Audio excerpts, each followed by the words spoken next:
Hey, welcome back to my channel. I'm in Rancho Cucamonga today. It's a little overcast. We're doing a drone job. We're going to be flying over some rooftops of some commercial buildings and documenting the process. A roofing company, they're basically sealing and waterproofing the rooftops of a couple commercial buildings. And I've worked for this company many times. I'm pretty familiar with the process. I've already done a few flyovers and some photos. We're doing photos and videos today. And then I'll show you the process. I'll share my screen with you and basically show you some of the moves that I do with the drone and how I do a typical drone job. This is kind of a day in the life of a drone pilot. I'm also going to be driving to Altadena today to document some of the fire damage on 4 properties and do photos and videos for that with the drone. So I'm going to go ahead and grab the Mavic 3 Pro. That's what I'm flying with. That's my typical drone when I do a job like this. It's got 3 cameras on it, really high quality, obviously 4K 60, flying over the rooftop, getting close-ups, far away wide shots, things like that. So I'm going to grab the drone and we'll get flying.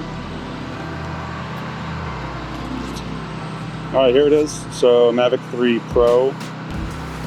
I've got an ND8 on right now. Let's see if that suffices. That's been doing pretty good because it's been very overcast today, but it looks like the sun is about to come out. So I'm gonna power her up.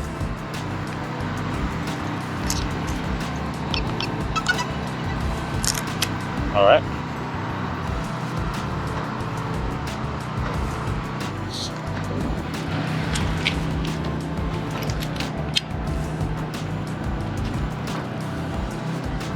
All right, we're gonna take off here.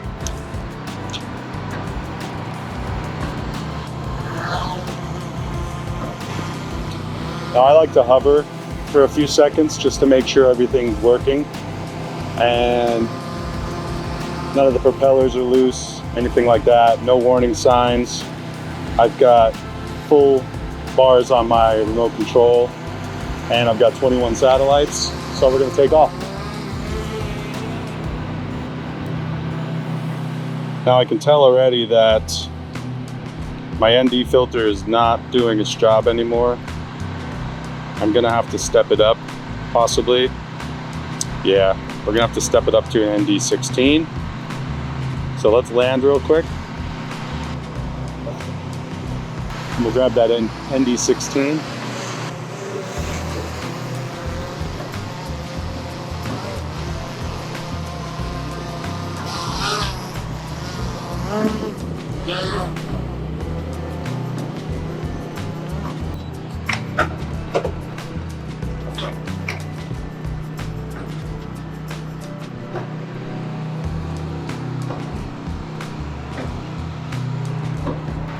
All right, so we're gonna swap out the ND8, basically sunglasses for your camera, for an ND16 because it's gotten significantly brighter outside since I flew. That's a quick swap. And we'll put this back. All right, we should be good with that.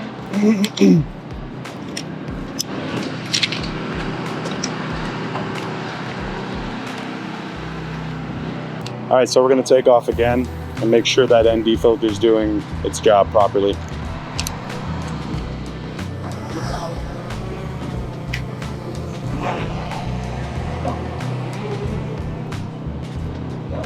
Yeah, way better.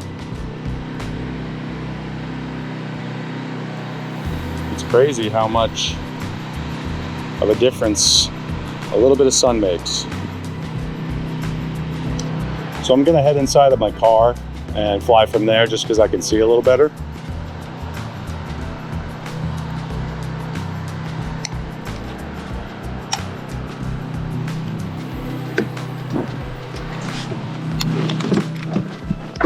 All right, so we're gonna fly from here simply because I could see a little better. I'm sheltered from the noise a little better and the elements. Okay, so this is our subject here. We're gonna be flying over this rooftop and documenting what's going on with the process.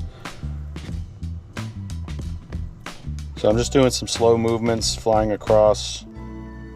This may look overexposed to the average person, but since we're dealing with all white on the rooftop, I tend to overexpose a little bit because it's picking up, you know, an all white scene, and that's typically gonna be pretty bright on the screen.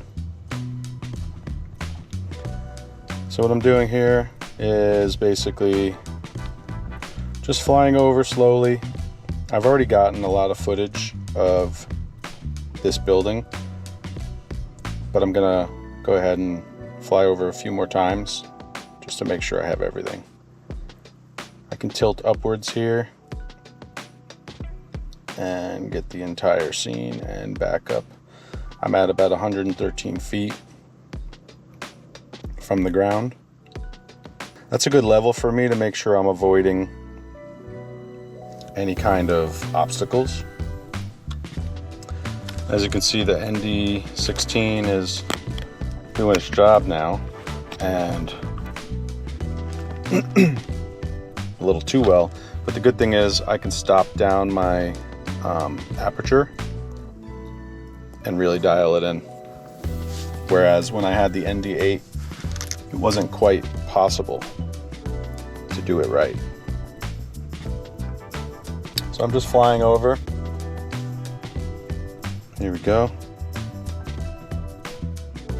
And we've got guys on the roof, and I think I'm gonna, for demonstration purposes, I think I'm gonna get down low and try to get some shots of the actual work.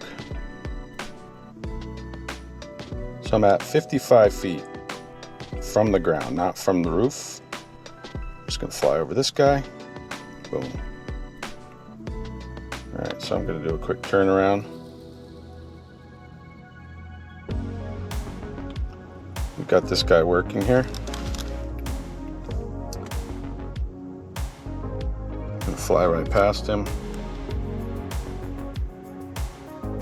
Now you can't see my sticks or my controls that well. I should probably take this little protector hood off if I'm doing this type of demonstration, so you can see what my fingers are doing, my thumbs are doing. It's just the angle with the hood doesn't quite work, but we're making it work. We're figuring it out. I think the best thing for me to do right now is to show you, I guess I'll show you the difference between a manual shot and a master shot. And a master shot is going to be an automatic shot that's going to be done with the DJI. DJI has its own special moves that it does, that does a sequence of moves, and it basically automates the process for the pilot, so you don't have to do these manual moves. So for example, this is an orbit. I'm doing this manually, and I'm trying to make it as smooth as possible. I can orbit, I can track left. This is tracking left.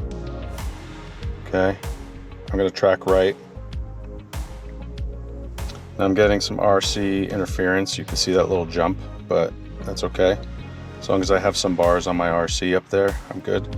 So this is an orbit. I'm just shifting to the right while turning my camera left, and we're getting that smooth little orbit. And I can tilt down with the gimbal as well, like so.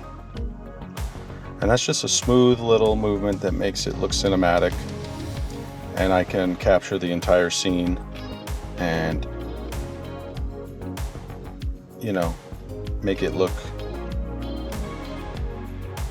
and I can capture the entire scene. Okay, brain fart.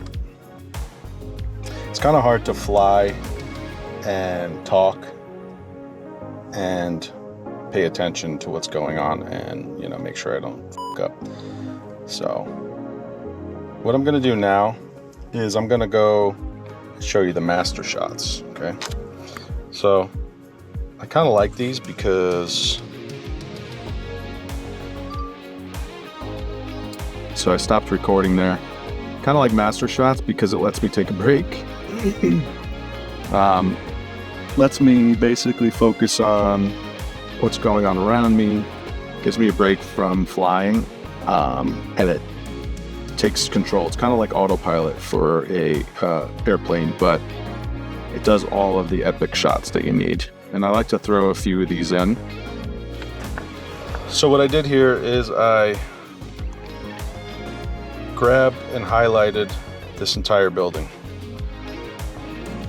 And it's telling the drone that this is the subject and we want to do some master shots, a variety of different shots and movements. And what I'm going to do is I'm going to hit start. I think they want you to start at a certain height, so let me see if I'm good at 216 feet. Okay. It says flight altitude will reach a maximum flight. You want to get lower. So I'm going to get down to, which I suspected was the case. I'm going to get down to 150, and that's a good start. 3, 2, 1. All right. While I do that, I can check my cameras. I can get a drink of coffee. And you can see what's going on. It's basically starting off with a droney.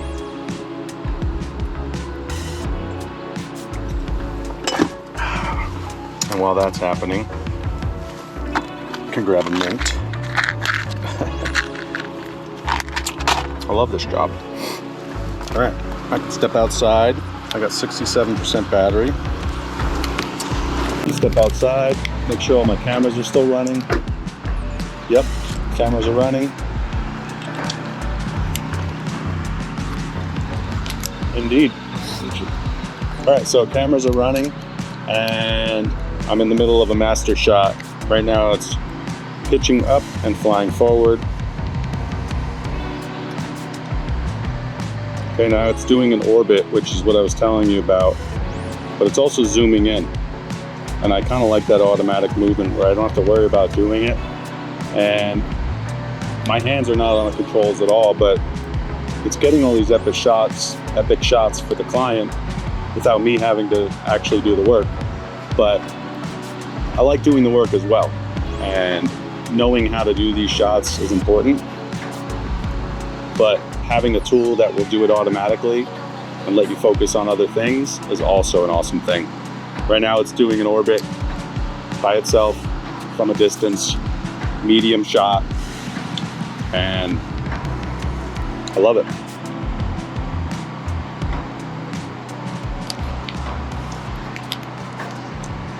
Like I said, I'm driving out to Altadena after this to document some fire affected houses and properties, and the houses are no longer there, which is, I'm suspecting, is going to be pretty impactful to me. I think it's going to be shocking and disorienting, but it's not going to be as hard as if I were to lose my home and property. But my heart goes out to those people. The only thing I can do is hope to help out by documenting the damage and maybe expediting the insurance process.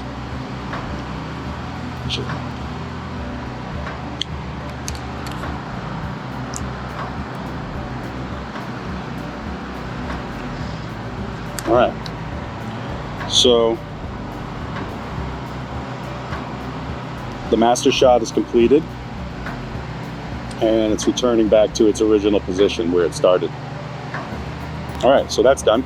I'm gonna go back in the car and basically check all my settings, make sure everything is right. Okay, everything's still recording. Yes. So I'm gonna show you a couple more of my manual movements with the drone. We're gonna come in.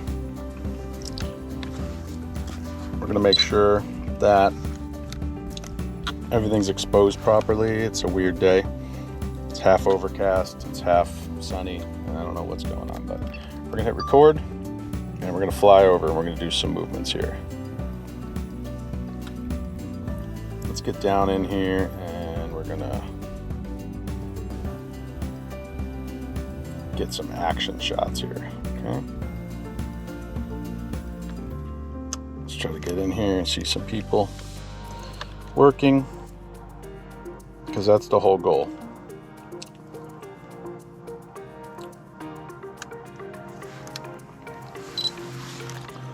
Okay. I'm gonna mess with my exposure here because we're going in and out of sunlight right now, and now it's seeming that my ND is too much. So I'm gonna stop it down and get some more exposure on this, and we're gonna do some quick little dollies in and out. Let's see what these guys are working on. GoPro real quick. There we go. All right, so do some little shots in and out. You can see my camera on the left corner, bottom corner. It can basically work as a backup camera, side camera. It's kind of my rear view mirrors and everything. If I expand it, I can see whichever direction I go in.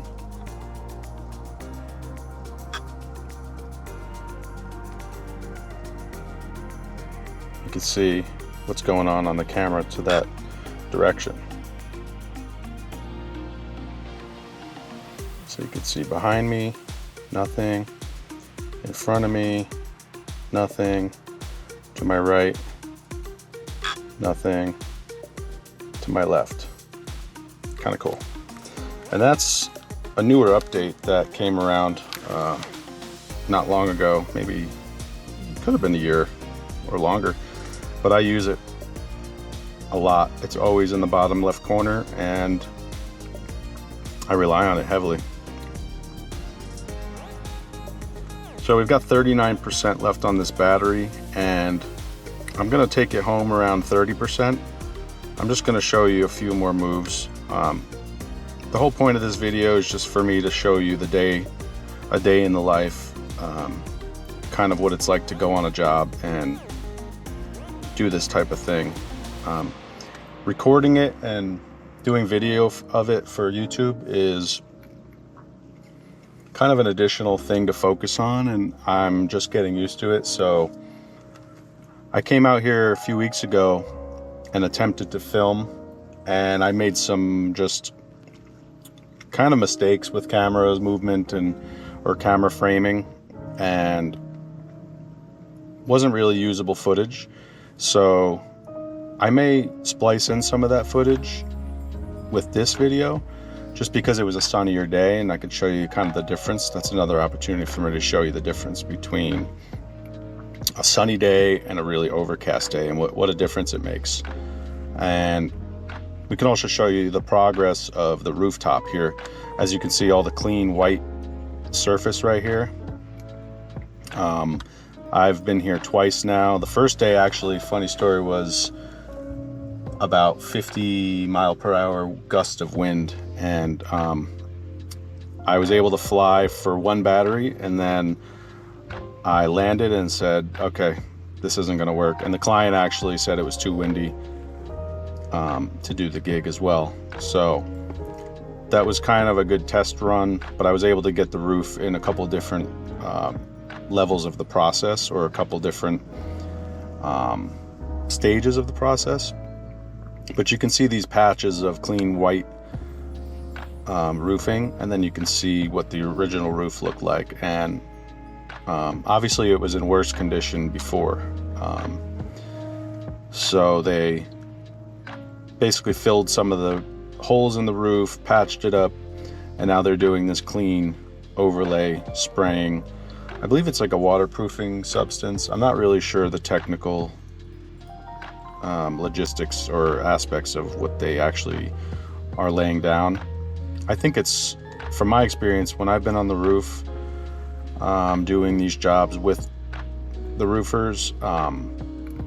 It's kind of a rubberized spray that I think just coats the entire roof and seals it, essentially. And I'm sure it's something that lasts forever, or for a long time, I should say. All right, so that's that. We're at 29% battery. I'm going to show you a quick landing. So I'll show you a quick landing here. I can easily find my home base where I took off from, and you can see that there. There's my landing pad, the big orange circle with an H on it, and I'm just going to land and show you that. Actually, this is a good opportunity for me to show you another automated feature that the DJIs have. Is, let's say I go over here and I'm way over here away from myself. What I can do is, while I adjust my GoPro, what I can do is I can do this return to home action, and when I hold it, it basically figures out where I started from. And this is really cool. Another feature that they added not long ago, I would say that's been a couple years now, and what it does is it remembers where I started from and takes me back to where I started from. And we'll see that it's going to land right here. I can also take control of it a little bit and make sure that it lands more precisely. So what I'm going to do is I'm going to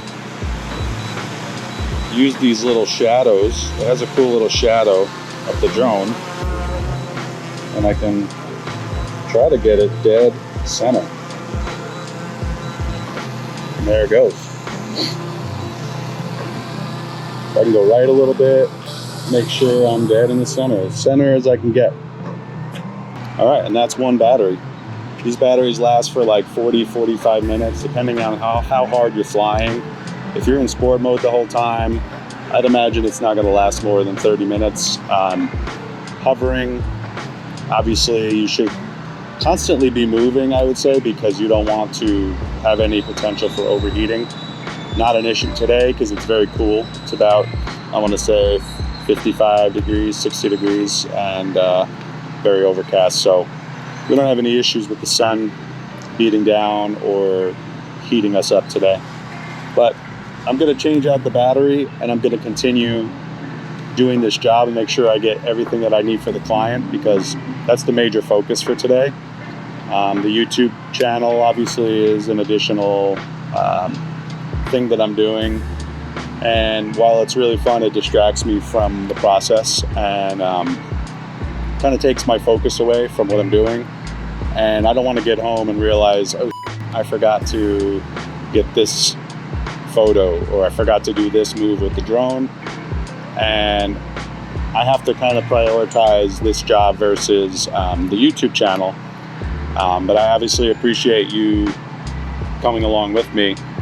If I can record again when I'm going to Altadena to those fire-affected houses, I will take you along with me.